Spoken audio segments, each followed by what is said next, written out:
I was already sitting at the head of the table when he walked in. Habit, not ego.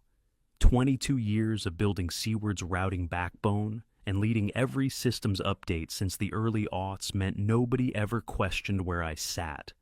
Until that day. Before we start, how's your day going and where are you joining from? Blake Renner, 34, not a hair out of place. Walked in like he'd been cast for the role. Navy suit, perfect tie knot, sleeves that never bunched at the elbows. I could already smell the speech coming. He didn't sit. He paced, deliberate steps like he was presenting to shareholders. "We're focused on velocity now," he said, like we were a damn track team. I didn't move, just watched him scan the room like a director looking for a weak actor. 14 engineers around us. Most stared through the glass walls, like maybe eye contact would make this worse. "Seaward's at an inflection point," Blake went on. "We're bringing in outside consultants to modernize workflows and assess core functions. That includes legacy infrastructure." He nodded at the whiteboard diagrams behind him. Stuff I'd drawn 10 years ago when we scaled East Coast hubs during winter storms. Still in use, still held. "Strong for its era," he said. Like he was patting a dog on the head before putting it down. I didn't argue. He kept going.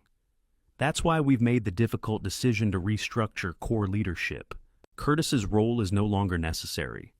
I stared at the edge of the table. Smooth oak, faint scratch, where I dropped a server blade back in 09. Nobody looked at me. Not the guys I'd trained, not even Devin, who used to ask me for mentorship like it was oxygen. Effective immediately. That's when I noticed them. 2 guards by the door. Subtle uniforms, hands behind their backs, like I might flip a chair and bolt. One of them looked fresh out of school, still had that stiff posture like he was waiting for permission to speak. I stood, didn't bother collecting my notes. The room stayed silent. Nobody said a word until I reached the door. Blake added, "We appreciate your years of service." I didn't turn around. That line? That's what they say before a funeral, not a handoff. I pushed open the door myself. One last walk down the hall I built, in a company that now wanted to pretend I'd never mattered. Fine. Let's see how long they last without the guy who actually knew where the bones were buried. I kept my head down and walked straight, hands steady even if my chest was thudding like a drop drill.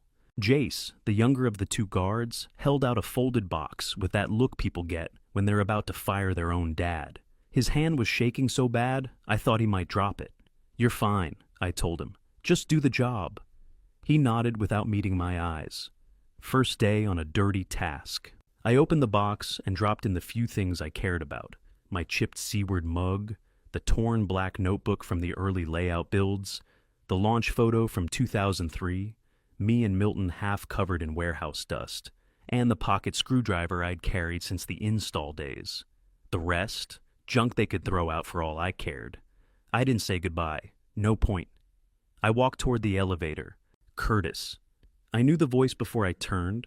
Milton Reyes, age creeping into his frame, stood by the glass wall like he'd slept in his office again. Hair a mess, tie crooked, coat hanging off one shoulder. He looked smaller than I remembered, but maybe that was just how it feels when the weight shifts. "Blake didn't run this by me," he said. "I didn't sign off on this. You and we built this damn place." I shifted the box under one arm. "That's the problem, Milton. This wasn't a mistake. It was staged." He stepped closer, voice dropping. "You think I'd let this stand?" "You already did," I said, the minute he got power without oversight. He ran a hand down his face. "Then who's watching the core now? Who's keeping the rails steady?" I looked him dead in the eye. "You already decided it's not me." That hit harder than I expected. He didn't argue, just stared like he was trying to pull me back with guilt alone. I hit the elevator button. "It's done," I said. Whatever happens next was already in motion before today. The doors opened. He didn't follow. I left him there, in the company we built, watching it slip out of his hands like water through a cracked pipe. Outside, the air felt raw, honest. No more filtered glass or buzzword briefings. Just cold December wind cutting across the lot. I popped the truck door and set the box on the passenger seat. That old vinyl bench creaked the way it always had. My phone buzzed. Unknown number. I let it ring once, twice, then answered. "We heard you might be free," the voice said, direct, crisp, no filler. "We're looking for someone who understands systems, not slogans." "Who's we?" "Peer-point systems. You probably haven't heard much. We stay out of press releases." "Smart," I said. "We have a scope problem, and you come highly recommended." From who, they didn't say. I didn't ask. "Send details," I told them. "We already did." I looked down, new email. No newsletter, no promo fluff, just specs, real ones. "Appreciate your time, Curtis," the caller said. The line clicked off. I sat there a minute. Engine still off, wind blowing grit off the pavement. That was the first straight sentence I'd heard all day. I turned the key. The truck started without hesitation, unlike the people inside that building. The truck pulled into the driveway like it always did, no thinking, just habit. Same cracked concrete, same rust on the mailbox. I didn't turn the radio on the whole way back, just the hum of the engine and whatever was left rattling around in my chest. Inside, I dropped the box on the kitchen table like it was full of evidence. It looked smaller here, out of place. My house smelled like dust and lemon cleaner. Lorna's doing. Probably sent the kid by to check in and tidy up. I opened my laptop and let it boot. Fan whining louder than it should, like it could feel the change in the air. 3 new emails blinked into view, one from a recruiter. Exciting new opportunities. That kind of spray and pray garbage I never answer. One from Helix Compliance Group. I knew the name. Serious firm, sharp edges, never advertised. The third was from Seaward's Legal. Subject line, clarification of assets and information custody. I didn't even open it yet. I knew the tone, those soft legal threats dressed up in nice fonts. Then the follow-up from Peerpoint dropped. Straight text, no header images, no HR voice. It had the unsent job posting attached. Systems architect, high trust clearance, authority over core protocols, 6-month runway to rebuild and restructure, and no corporate nonsense about agility or vision. Just the real work. My phone buzzed. Text from Lorna. "Reminder, mortgage share due next week. Please don't make me chase you." I stared at it. Not even a "how are you?" But I couldn't blame her. We divorced 3 years ago, but the financial cord stayed knotted. Provider pressure doesn't pause. Not for layoffs, not for pride. I didn't answer. Instead, I texted Tessa. "Me, you okay?" "Tessa, they're asking about the old safeguards, stuff only you ever touched." "Me, don't explain. Document everything." She didn't reply right away, probably weighing her job against her conscience. I got up and made a frozen burrito, let it spin in the microwave while I stared out the window. One neighbor's porch light flicked on, 2 cars passed. That's it. Suburb quiet. Dinner tasted like cardboard. My jaw ached from clenching all day. Finally, I clicked open Seaward's legal email. It was exactly what I expected, polite phrasing around an obvious play. They wanted access to my configs, my notes, my backups, all phrased like a friendly request. But you could feel the heat behind it. Phrases like, "to support continuity of operations," and "in alignment with transition best practices." They'd call soon. I didn't need to wonder. Once their system started wobbling, and their consultants realized they didn't know which switches not to touch, the phone would light up. I shut the laptop without responding. My phone buzzed again. Another recruiter. Ignored. The Peerpoint offer sat in my inbox like a loaded weapon. Quiet, heavy, and pointed the right direction. The heat kicked on. Old vents thumped once, then started hissing. I went to the garage and took the box off the passenger's seat. Walked it inside, set it on the workbench. Opened it one more time. My old launch photo, the mug, the screwdriver. None of this stuff had power anymore. But the system, the one I built, that still did. They wanted shortcuts. I gave them stability. Now they're about to find out what happens when you pull the wrong wire. At 7:05 a.m., I was halfway through my first coffee when I saw it. 0.2 of a second latency bump on the northeast nodes. Most people wouldn't blink at that, but my gut tightened immediately. That part of the network was built to absorb stress like rebar in a storm. If it's lagging, something's off, not broken, not yet, but wrong. I kept watching. The slope was wrong, smooth, not spiky. That meant it wasn't external traffic. It was internal friction. Someone had changed something upstream. At 7:52, my phone lit up. Unknown number. I picked up anyway. "Curtis, it's Blake." Voice calm, but too fast, like he was already sprinting behind a podium. "We're seeing irregular behavior in a few clusters," he said.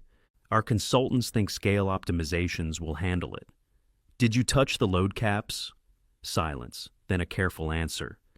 "They optimized a few parameters." I closed my eyes. "You mean they took the brakes off?" "They adjusted for performance." "Those caps weren't for performance," I snapped. "They're what stops the system from chasing its own tail during panic traffic. You lift those without stabilizers underneath, the surge compounds itself." He exhaled. "We just need context." "No," I said. "What you need is help. What you're asking for is consulting. That's not free anymore." He ignored the word contract. Of course he did. "We'd appreciate any insight you can offer," he said. I didn't answer. By 9:28, Tessa pinged me directly. "Tessa?" Rollback didn't fix it. Numbers getting twitchy. I imagined the dashboards, yellow tiles flipping orange, slowly at first. One, then another. Systems don't crash like glass. They sag, then creak, then snap all at once. Good systems are designed to lose small before they lose big. But only if nobody gets clever. I typed back, "Me, document all deltas. Do not erase anything." Tessa. "Already started." Blake hadn't called again yet, but I could feel it coming. They were trying to fix something they didn't understand, using people who didn't know where the edges were. I opened my metrics feed again. Node latency was no longer isolated. Southeast was picking up drag now, mirror symptoms. That confirmed it. They'd messed with the balancing logic globally, and now the system was trying to self-correct, while new commands kept stepping on the brakes and gas at the same time. At 10:01, I saw a failover blip, short, ugly, and too early for scheduled maintenance. That meant one thing. They were already guessing. By 10:40 a.m., Peerpoint sent the formal offer. No fluff, no empty mission statements. Just the three things that mattered: equity, full authority over core systems, and this line that made me pause. "We slow down when you say slow down." That's trust. Rare thing. I signed at 11:02. 2 minutes later, Seaward's customer portal blinked out. At first I thought it was a metric delay, but no. Tessa confirmed it. Total outage. 6 minutes. 6 minutes in freight logistics is a damn eternity. Routes miss windows, shipments reroute to secondary hubs, penalties kick in, trucks sit idle, clients call, people get fired. At 1:11 p.m., Blake called again. This time his voice wasn't calm, still tried to sound official, but the cracks showed. "We need access to the routing tables," he said, "and the crypto module. Something's locking us out." I stood in my garage, leaning against the workbench. "You triggered an integrity check. System saw tampering, froze write paths." "So it's broken?" "It's not broken," I said. "It's doing exactly what it was built to do. That module acts like a seatbelt. It locks when you slam the brakes." There was a pause. "Okay, look," he said, softening the edge. "Would you be open to helping, short term, just to stabilize?" I gave him the word he didn't want to hear. "Audit flags." "What?" "You changed the auth chain last quarter, removed the secondary verifier to streamline operations. Now you're trying to force restoration on a live system. That wakes the watchdog." I heard him exhale through his nose, frustrated, cornered. "Curtis, come on. You don't want to see this fall apart." "That's not up to me," I said. "You chose speed over discipline. Now the system's calling you out." He shifted tone again, tried calm, almost friendly. "We don't have to make this adversarial." "It's not," I said. "It's math." I hung up. At 1:32, Tessa messaged again. "Tessa, legal's asking what restoration watchdog escalation means." Me means they triggered a failsafe they didn't know existed. Tessa, they want to know how to bypass. Me, tell them to stop touching things and document that you said it. Every time they pushed, the system pushed back harder. That was the deal when I built it. Fail fast, but fail safe. Touch the auth layers without clearance, and the whole thing tightens. By 2:10, PeerPoint had set up onboarding credentials for me. Clean slate, engineers waiting, systems untouched. They didn't want speeches, they wanted structure. Seaward wanted a shortcut. I already knew how this ended. PeerPoint had me onboarded by 2:30 p.m., sharp. No welcome video, no team cheer, no press release. Just a link, credentials, and a direct chat with their core engineers. Show us how you do it, their lead said. So I did. No slides. I sketched out their future like I was laying pipe. Straight lines, right slopes, no fancy detours. I flagged weak joins, pointed out future choke points, and showed them what good traffic looks like when you build for endurance instead of ego. They listened, every single one of them. No speeches, no micromanaging, no one trying to sound smarter than the problem. That's what respect looks like when it's real. At 5:05 p.m., Tessa pinged me again. Tessa, board just pulled Blake's consultants off the console. They're asking who signed off on what. It's chaos. That was fast. Faster than I expected. Which meant the bleeding wasn't slowing. It was picking up speed. I was on a call with PeerPoint at the time, walking through a mock-up of their load distribution layer. I kept going. Seaward wasn't my problem anymore. At 6:41 p.m., my phone rang. Milton. He didn't start with pleasantries. We need clarity, he said, and options. I stayed quiet a second, let the words sit. You had clarity. You just didn't like what it showed. Leadership made a call, speed over discipline. He sighed like he was carrying bricks. And now we're paying for it. Yeah, I said. That's the invoice showing up. There was a long pause. I could hear office noise behind him, chairs scraping, someone mumbling low, probably a lawyer trying not to be overheard. At 8:18, he called back. This time his tone had changed. Can it be stabilized? He asked, without triggering a regulatory review. There it was, the real question.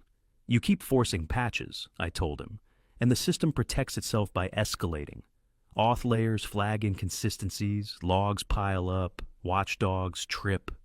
Keep pushing and, yeah, someone's going to notice. So we stop pressing. If you stop now, the bleeding slows. But you'll still limp. Stability's possible, but clean. That window closed. Silence again. I imagined him rubbing his temples with both hands, staring at a dry erase board full of bad decisions. He cleared his throat. Would you advise informally? Off the record? No, I said. Anything I say becomes liability. You want help? You put it in writing. He didn't argue. That told me everything. I was no longer the guy who fixed things for loyalty. That version of me was gone, replaced by someone who'd learned the hard way that systems only work when boundaries hold. The second you start doing favors for old ties, you let chaos back in. PeerPoint's engineers messaged me while I was still on the line with Milton. They could already prototype my suggested fallback scheme, wanted a second look. I wrapped up the call with one sentence. If you want options, don't call back until you're ready to treat advice like it costs something. I hung up and opened PeerPoint's prototype file. Their build rock solid. Next morning, just after 6, a neutral email landed from a compliance firm I recognized, Seaward's quarterly audit partner. Subject line: request for emergency override documentation. That meant one thing. The system tattled. I stared at it for a second, then closed the lid. I didn't need to read between the lines. It already screamed. Tessa called 10 minutes later. Voice low like she was whispering from a closet. Legal shut down an override, she said. They hot-wired one of the write paths and tripped integrity checks. Jesus, I muttered. What did the logs show? Brutal. Timestamp mismatch, failed signature trail, whole chain flagged. Of course it did. That module logs everything. Failures, tampering, rollback attempts. It was built to survive sabotage, even internal. especially internal. She hesitated. It hit the review queue. The vendor saw it. There it was, game over. You can bluff through performance issues, but not audit trails. Those don't lie. Late mornings, I got a private calendar invite. No subject line, just a location in the executive wing and 4 initials I recognized. Board members. No Blake. I showed up 20 minutes early, took the long hallway on purpose. Room was plain, closed blinds, bottled water, and tension stacked in the corners.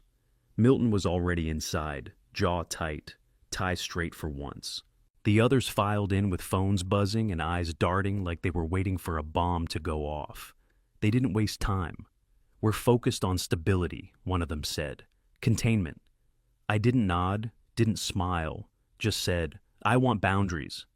They waited. I let the silence stretch, then laid it out flat.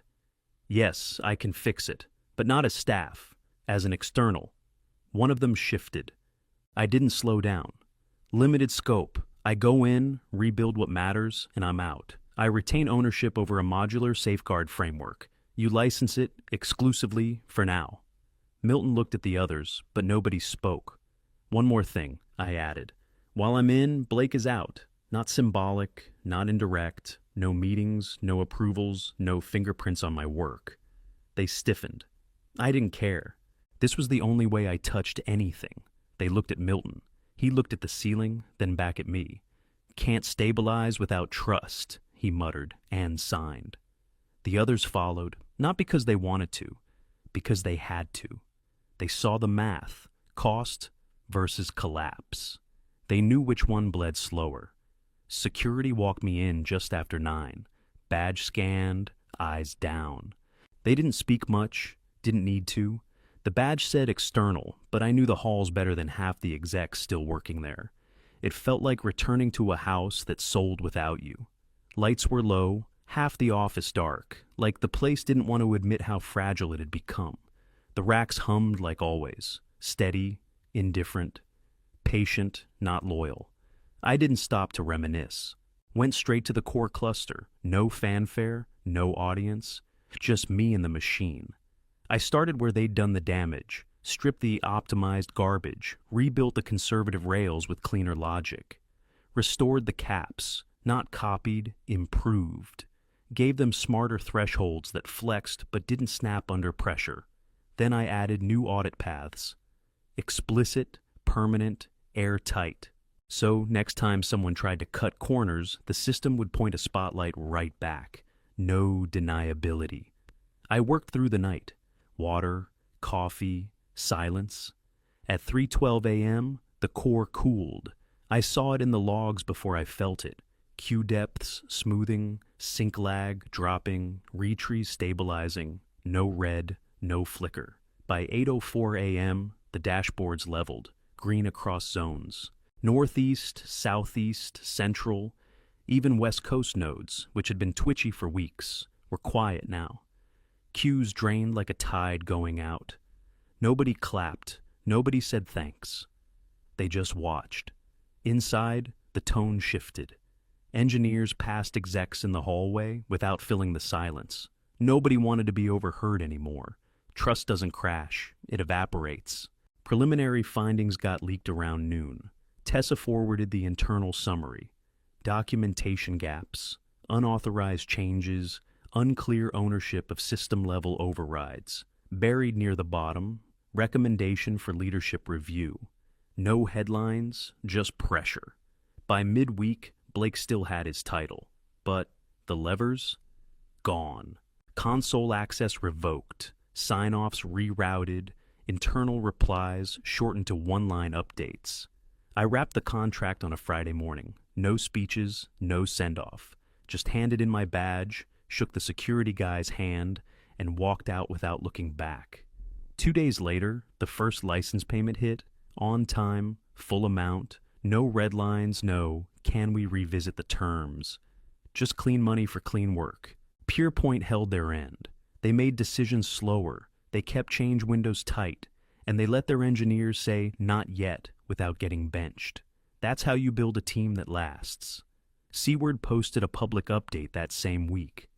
tidy language, strategic realignment, renewed commitment to operational discipline.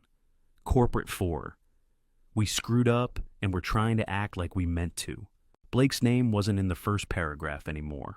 It was buried 3 lines from the bottom. Continued advisory role. That's what they gave him. Translation: sit in the corner and don't touch anything. 3 months out, the company was still standing. Barely. You could see the limp. Product roadmap slowed down. More committees than decisions. Clients weren't leaving yet, but they were taking more lunches with competitors. The trust wasn't gone. It was just weighing its options. That's what survival without stride looks like. Lorna, my ex, texted me the next quarter when my share hit again. Lorna, thumbs up. I replied one word: paid. No fight, no follow-up. That was the kind of respect I bought when I finally stopped giving work away for free.